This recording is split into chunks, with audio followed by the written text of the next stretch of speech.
انبیاء اور پیغمبروں کو اور پھر اس کے بعد شہداء کو کہ وہ اللہ تعالیٰ کے دربار میں سفارش اور شفاعت کا کام انجام دے سکیں۔ اس وقت ہم دیکھتے ہیں کہ بات جب علم کی آتی ہے، جب نالج کی آتی ہے، تو ہم علم کی غلط کیٹیگرائزیشن کرتے ہیں، رانگ کیٹیگرائزیشن کرتے ہیں، غلط درجہ بندی کرتے ہیں۔ کچھ ایسے علوم ہیں جسے ہم دین کا علم کہتے ہیں اور کچھ ایسے علوم ہیں جسے ہم دنیا کا علم کہتے ہیں۔ اس طرح کی کوئی درجہ بندی، اس طرح کی کوئی تقسیم، اس طرح کا کوئی کیٹیگرائزیشن ہمیں قرآن اور حدیث کے اندر نہیں ملتی۔ دین کا علم، دنیا کا علم، ایسی کوئی تفریق نہیں کی گئی۔ حضور اکرم صلی اللہ علیہ وسلم کے احادیث کا، ارشادات کا مطالعہ کرنے سے معلوم ہوتا ہے کہ اللہ کے رسول صلی اللہ علیہ وسلم نے علم کو 2 حصوں میں تقسیم کیا ہے اور اس کی دعا بھی آپ نے سکھائی۔ چنانچہ نبی کریم صلی اللہ علیہ وسلم نے دعا سکھائی کہ اللہم انی اسألک علما نافعا، اے اللہ میں آپ سے سوال کرتا ہوں کہ مجھے علم نافع عطا، پروفیٹیبل نالج، ایسا علم جو فائدہ پہنچائے۔ اور ایک اور حدیث میں الفاظ آتے ہیں اللہم انی اعوذ بک من علم لا ینفع، اے اللہ مجھے ایسا علم نہیں چاہیے، مجھے ایسا علم مت سکھائیے، مجھے وہ علم مت دیجیے جو کوئی فائدہ نہیں پہنچا سکے۔ تو علم کی تقسیم یہ کی گئی ہے کہ وہ ساری نالج، وہ ساری کتابیں، وہ سارا علم جو انسان کو فائدہ پہنچائے، پروفیٹیبل ہو، منافع بخش ہو، وہ دراصل علم نافع ہے۔ اور دوسری اس کی تقسیم ہے علم نافع جو انسان کو کوئی فائدہ نہیں پہنچائے، وہ علم غیر نافع ہے۔ اظہر الدین نے کتنی سینچریاں بنائی؟ بالی ووڈ انڈسٹری اور ہالی ووڈ میں کون سی فلم باکس آفس پر کامیاب ہوئی، کون سے ایکٹر کا کون سے ایکٹریس کے ساتھ افیئر چل رہا ہے، یہ وہ ساری چیزیں ہیں جو نان پروفیٹیبل کے اندر آتی ہیں۔ ایسا علم جو غیر نافع ہے، انسان کو کوئی فائدہ نہیں پہنچانے والا ہے، اس علم سے بچنے کی دعا سکھائی گئی۔ ابن صفی نے کتنے ناول لکھے ہیں، کون سے ناولوں میں عمران کا کیریکٹر ہے اور کس میں فریدی کا کیریکٹر ہے، اب حفظ کی طرح اسے یاد کر رہے ہیں۔ کبھی پڑھ لیا انٹرٹینمنٹ کے لیے الگ بات ہے، لیکن اس کے حافظ بن رہے ہیں، اور عشقیہ شاعری اس کے حافظ بن رہے ہیں، اس کا حفظ کر رہے ہیں۔ نبی کریم صلی اللہ علیہ وسلم نے دعا سکھائی اللہم انی اعوذ بک من علم لا ینفع، اے اللہ مجھے ایسا علم نہیں چاہیے، مجھے ایسے علم سے دور رکھیے کہ جو انسان کو کوئی فائدہ نہیں پہنچائے، فائدہ پہنچانے والا علم ہو۔ اور یہی نبی کریم صلی اللہ علیہ وسلم کا مقام اور مرتبہ تھا۔ روایت میں آتا ہے اللہ کے رسول صلی اللہ علیہ وسلم مسجد نبوی میں داخل ہوئے۔ مسجد نبوی دنیا کی 3 مقدس ترین مساجد میں سے ایک مسجد۔ آپ نے دیکھا کہ 2 حلقے بنا کر لوگ بیٹھے ہوئے ہیں، 2 سرکلز بنا کر، دائرے بنا کر لوگ بیٹھے ہوئے ہیں۔ دونوں کے قریب جا کر آپ نے دیکھا ایک حلقے میں، ایک دائرے میں لوگ اللہ کا ذکر کر رہے ہیں، سبحان اللہ، الحمدللہ، اللہ اکبر، اور اللہ تعالیٰ کی کبریائی اور بڑائی بیان کر رہے ہیں، ذکر کر رہے ہیں۔ اور دوسرے سرکل کے اندر آپ نے جا کے دیکھا کہ لوگ علم حاصل کر رہے ہیں، لوگ سیکھ رہے ہیں، کچھ سکھا رہے ہیں۔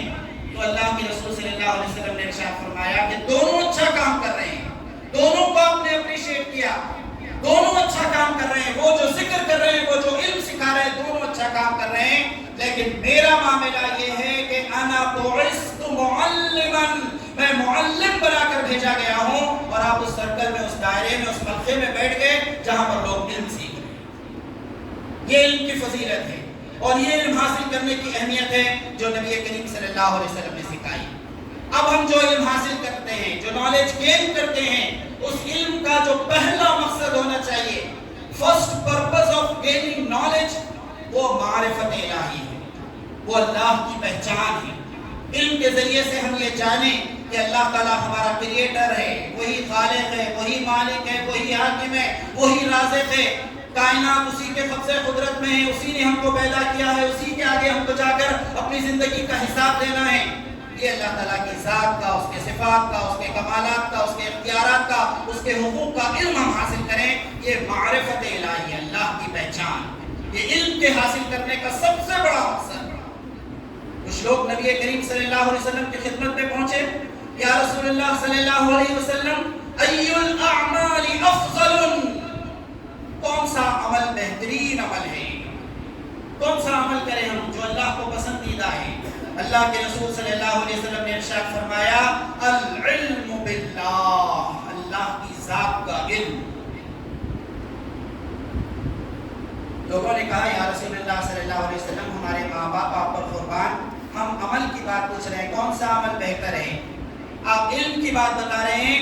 تو نبی کریم صلی اللہ علیہ وسلم نے ارشاد فرمایا ان خلیل العمل ينفع من العلم باللہ، اللہ کی ذات کے بارے میں تھوڑا سا علم اور اس کے ساتھ عمل یہ تمہیں بہت فائدہ پہنچائے گا، اور کثیر العمل بہت خوب عمل تم کرو گے، لا ينفع من الجہل باللہ، بہت عمل کرو گے لیکن اللہ کی ذات کا استحضار نہیں ہے، اللہ تعالیٰ کی ذات کو تم نہیں پہچانتے، اس کے صفات، اس کے کمالات، اس کی توحید کا نقش تم نے اپنے دل پر نہیں بٹھایا ہے، تو بہت زیادہ عمل کی تمہیں فائدہ نہیں پہنچائے۔ حضرت عمر بن خطاب رضی اللہ تعالیٰ عنہ کی شہادت ہوئی، ابو لولو فیروز نے ان پر حملہ کیا تھا، قاتلانہ حملہ، اور وہ شہید ہو گئے نماز کی حالت میں۔ حضرت عبداللہ بن مسعود رضی اللہ تعالیٰ عنہ جو بہت بڑا علم رکھنے والے صحابی تھے، کمپینین تھے، انہوں نے فرمایا کہ آج علم کے 10 میں سے 9 حصے رخصت ہو گئے۔ Out of the 10 parts of knowledge 9 حصے ختم ہو گئے، 9 پارٹس ختم ہو گئے۔ لوگوں نے کہا بڑی عجیب بات ہے جو آپ کہہ رہے ہیں، علم کے 10 میں سے 9 حصے ختم ہو گئے، بڑی عجیب بات آپ کہہ رہے ہیں۔ ابھی حضرت ابو ہریرہ رضی اللہ تعالیٰ عنہ موجود ہیں، 5000 سے زائد احادیث ان کو یاد ہے۔ عائشہ صدیقہ رضی اللہ تعالیٰ عنہا موجود ہیں، ام المؤمنین، انہیں 3000 کے قریب احادیث یاد ہیں۔ ابن عمر رضی اللہ تعالیٰ عنہ، ابن عباس رضی اللہ تعالیٰ عنہ، اور فلاں اور فلاں اور فلاں، ان سب کے نام گنا دیے، ان سب کو اتنے احادیث حفظ ہے، یہ سب علم رکھنے والے ہیں۔ حضرت عبداللہ بن مسعود رضی اللہ تعالیٰ عنہ نے فرمایا کہ میں فقہ کے علم کی بات نہیں کہتا، وضو میں کتنے فرائض ہیں، تیمم کیسا کرنا ہے، کون سی چیزوں پر سجدے سہو واجب ہو جاتا ہے، فقہ کے علم کی بات میں نہیں کرتا، میں خدا کی ذات، اس کی معرفت، اس کے صفات کے علم کی بات کر رہا ہوں کہ حضرت عمر جس طرح خدا کو جانتے اور پہچانتے تھے ویسا جاننے اور پہچاننے والا کوئی باقی نہیں۔ عمر رضی اللہ تعالیٰ جس طرح خدا کو جانتے اور پہچانتے تھے، خدا کی معرفت رکھنے والا، خدا کو پہچاننے والا ویسا باقی نہیں تھا۔ تو علم حاصل کرنے کا جو پہلا مقصد ہو وہ اللہ تبارک و تعالیٰ کی ذات کا علم، توحید کا علم، صفات باری تعالیٰ کا علم۔ دوسرا علم کا مقصد بیان کیا گیا کہ اس کے ذریعے سے ہمیں احکام دین معلوم ہو، دین پر عمل کرنے کے لیے جو علم درکار ہے، اس دنیا میں ایک آئیڈیل لائف گزارنے کے لیے جو علم درکار ہے وہ سارا علم حاصل کریں۔ اسی لیے حدیث میں الفاظ آتے ہیں من تفقہ فی الدین کفاہ اللہ تعالی ما اہم، جو دین کی سمجھ پیدا کرے گا، انڈرسٹینڈنگ آف دین پیدا کرے گا، اللہ تبارک و تعالیٰ اس کے لیے کافی ہو جائے گا۔ ورزقہ من حیث لا یحتسب، ایسی ایسی جگہوں سے رزق پہنچائے گا جس کا اس کو کوئی گمان نہیں ہوگا، کوئی اندازہ نہیں، کوئی گیس نہیں کیا ہوگا، ویسی جگہوں سے رزق اسے پہنچے گا۔ روایت میں آتا ہے حضرت عبداللہ بن عباس رضی اللہ تعالیٰ نے اس حدیث کی روایت کی ہے کہ کچھ لوگ سفر میں تھے، سفر کی حالت میں ایک صاحب کے سر پر زخم ہو گیا، ہیڈ انجری، خون بہنے لگا، لوگوں نے پٹی بنی، بڑی مشکل سے خون رکا، وہ سو گئے، نیند کی حالت میں ان پر غسل فرض ہو گیا، زخمی ہو گئے تھے، سفر کی حالت میں تھے، غسل فرض ہو گیا۔ صبح اٹھے، انہوں نے لوگوں سے پوچھا کہ اب غسل فرض ہو گیا، میں کیسے نماز ادا کروں، یہاں تو پانی میسر ہے، پانی اویلیبل ہے، میں تیمم کر سکتا ہوں کیا؟ لوگوں نے کہا کہ نہیں، پانی موجود ہے، آپ کو غسل کرنا ہی ہوگا۔ انہوں نے غسل کیا، بیماری بڑھ گئی اور انتقال کر گیا۔ نبی کریم صلی اللہ علیہ وسلم کی خدمت میں پہنچے، پورا واقعہ بیان کیا۔ روایات میں آتا ہے کہ اللہ کے رسول صلی اللہ علیہ وسلم کے جو فیس ایکسپریشن تھے، آپ کے چہرے انور کے تاثرات بدل گئے، چہرہ غصے سے سرخ ہو گیا، اور آپ نے الفاظ ارشاد فرمائے قتلوہ قتلہم اللہ، اللہ تعالیٰ انہیں ہلاک کرتے، انہیں ایک مسلمان کو ہلاک کرتے۔ اور پھر اس کے بعد نبی کریم صلی اللہ علیہ وسلم نے ارشاد فرمایا لو غسل جسدہ وترک رأسہ کفر، اگر وہ اپنے جسم کو دھو لیتے اور اپنے سر کو چھوڑ دیتے، سر پر پانی نہیں ڈالتے، غسل نہیں کرتے، تو اللہ تعالیٰ ان کی اس غسل کو قبول کر لیتا۔ قتلوا، اللہ تعالیٰ انہیں ہلاک کرتے، انہوں نے ایک آدمی کی جان لی۔ اس وقت آپ نوجوانوں کو دیکھیں گے، ڈاکٹر ذاکر نائک کے چند ویڈیو انہوں نے یوٹیوب پر سن لیے، واٹس ایپ یونیورسٹی، کوئی یونیورسٹی نہیں ہے، سوشل میڈیا ہے، لیکن ہم سمجھتے ہیں کہ اس پر جو آیا مستند اور آتھینٹک ہے. کچھ چیزیں واٹس ایپ پر پڑھ لی, ٹویٹر پر کچھ دیکھ لیا, اور اب یہ سمجھنے لگے کہ ہم سب سے بڑے عالم, سب سے بڑے مفتی, اور اس کے بعد فتووں کا چھاپا خانہ پریس بن گئے, پرنٹنگ پریس بن گئے. فلاں کافر, فلاں بدعتی, فلاں مشرک, فلاں جہنمی. سچا پکا مسلمان ایک ہی ہے, وہ میں. یہ اس وقت کے مسلمانوں کا معاملہ ہے. 1400 سال پیچھے جائیے, مسجد نبوی میں 120 صحابہ کرام رضوان اللہ تعالیٰ علیہ مجمعین تشریف رکھتے. ایک نہیں, دو نہیں, 120 companions of prophet. وہ لوگ جنہوں نے ایمان کی حالت میں نبی کریم صلی اللہ علیہ وسلم کو دیکھا انہیں صحابی کہتے ہیں. 120 لوگ بیٹھے ہوئے, اور اس واقعے کی روایت کی ہے بہت مشہور تابعی ہیں حضرت عبد الرحمن بن ابی لیلہ رحمۃ اللہ علیہ. 120 صحابہ کی جماعت کو میں نے مسجد میں دیکھا کہ کوئی آدمی آ کر ان سے سوال کرتا, کچھ فتویٰ پوچھتا, وہ کہتے بازو والے سے پوچھ لیجیے, وہ بھی صحابی ہیں, وہ بھی نبی کی صحبت یافتہ ہیں. وہ تیسرے, وہ چوتھے, یہ کوسچن پاس ہوتا, فارورڈ ہوتے ہوتے وہ گھوم کر 120 لوگوں سے گزر کر پہلے آدمی کے پاس آ جاتا. تو یہ روتے ہوئے, لرزتے ہوئے, کانپتے ہوئے فتویٰ دیتے کہ کہیں کوئی غلطی نہ ہو جائے اور قیامت میں پکڑا جائے. یہ علم کا معاملہ ہے. انسان علم حاصل کرے لیکن وہ اپنے آپ کو علم کل نہ سمجھے, فتووں کا پرنٹنگ پریس نہ سمجھے. اور یہی بات 1400 سال پہلے بیان کی گئی. یہ سوشل میڈیا تو آج آیا ہے, یہ یوٹیوب پر لاکھوں ویڈیوز تو آج اپلوڈ ہو رہے ہیں. 1400 سال پہلے قرآن مجید نے بات بیان کی. 14ویں پارے میں سورہ نحل پڑھیے, وَلَا تَقُولُوا لِمَا تَصِفُ أَلْسِنَتُكُمُ الْكَذِبَ هَذَا حَلَالٌ وَهَذَا حَرَامٌ لِتَفْتَرُوا عَلَى اللَّهِ الْكَذِبَ. زبان کو تیز تیز گردش کرتے ہوئے یہ مت کہو یہ حلال اور یہ حرام. قرآن مجید نے بات کی. مفتی مت بن جاؤ, کچھ ویڈیو سن کر, کچھ کتابیں پڑھ کر فتوے دینے مت لگ جاؤ. هذا حلال وهذا حرام لتفتروا على الله الكذب.